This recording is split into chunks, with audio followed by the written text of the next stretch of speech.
महान शहीद आजम भगत सिंह जी का नाम लेकर आज किसी को भी विक्टिमाइज्ड और क्रांतिकारी दिखाने का एक नया फैशन शुरू हुआ है, एक नया ट्रेंड शुरू हुआ है। अभी कुछ दिन पहले ही कन्हैया कुमार ने लालू प्रसाद का नाम लेकर उसे भगत सिंह जी से कंपेयर कर दिया था। उसके बाद अरविंद केजरीवाल ने खुद को ही भगत सिंह से कंपेयर कर दिया था, ये कहकर कि वो देश के लिए जेल गए थे तो मैं भी देश के लिए जेल जा रहा हूं। और अब ये दलाल साहब, ये डीलर साहब भी अब कंपेयर कर रहे हैं भगत सिंह जी को सोनम वांगचुक से। अब तो प्रोपेगेंडा की हद हो गई है। मतलब तुम किसी को भी भगत सिंह से कंपेयर करके उसकी छवि क्लीन करने लगे हो। ये कह रहा है कि अगर भगत सिंह जी आज जीवित होते तो आज की सरकार उन्हें भी एंटी नेशनल कहकर जेल में डाल देती। ठीक है, आज भगत सिंह जी जिंदा नहीं है, लेकिन आज से 100 साल पहले तो जिंदा थे। उस टाइम जेल में क्यों थे? जिस गांधी को तुम राष्ट्रपिता कहते हो, जिस गांधी को तुम इतना पूजते हो, जिसके लिए कल तुम इतने 100-150 ट्वीट करोगे उनके जन्मदिन पर, उसी गांधी ने गांधी इरविन पैक्ट पर साइन करके इनडायरेक्टली भगत सिंह जी को फांसी के तख्ते पर पहुंचा दिया था। भगत सिंह, सुखदेव, राजगुरु, आप चाहते तो उन्हें बचा सकते थे, लेकिन आपने उन्हें बचाया नहीं।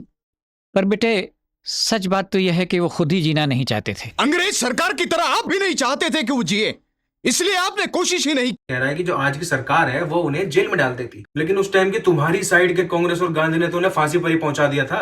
गांधी इरविन पैक्ट पर साइन करके गांधी जी तो निकल गए second round table conference attend करने के लिए लंदन में, और भगत सिंह जी यहाँ फांसी पर लटक गए। आज तुम भगत सिंह का नाम ले रहे हो बीच में। मैं लिख के दे सकता हूँ कि इस व्यक्ति को बिना गूगल करे ये भी नहीं बता सकता कि भगत सिंह जी की पैदाइश कहाँ की है, कौन से जिले में उनका जन्म हुआ था, कौन से प्रांत में, कौन से विलेज में।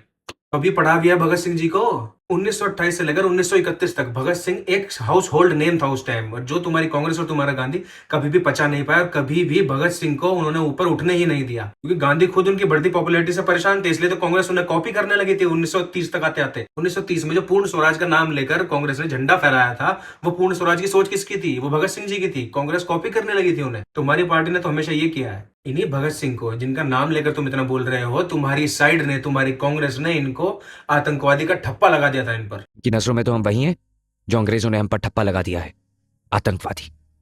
कांग्रेस के बड़े बड़े लीडरों ने भी हमें वही बताया है। और जिस मूवी की क्लिप तुमने इतने गर्व से शेयर किया है, उसकी एक क्लिप ये भी है, ये जरूर देखना। कांग्रेस का मकसद सिर्फ सत्ता हासिल करना है, चाहे तरीका जो भी हो।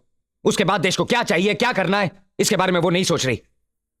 अगर कांग्रेस के तरीकों से आजादी मिली तो गोरे साहब तो चले जाएंगे, उनकी जगह भूरे साहब आके बैठ जाएंगे, और हालात वही के वही रहेंगे।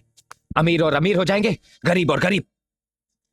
एक ऐसा वक्त आएगा कि धर्म और जात पात के नाम पे इस देश में वो आग लगेगी जिसे बुझाते बुझाते आने वाली नस्लों की कमर टूट जाएगी।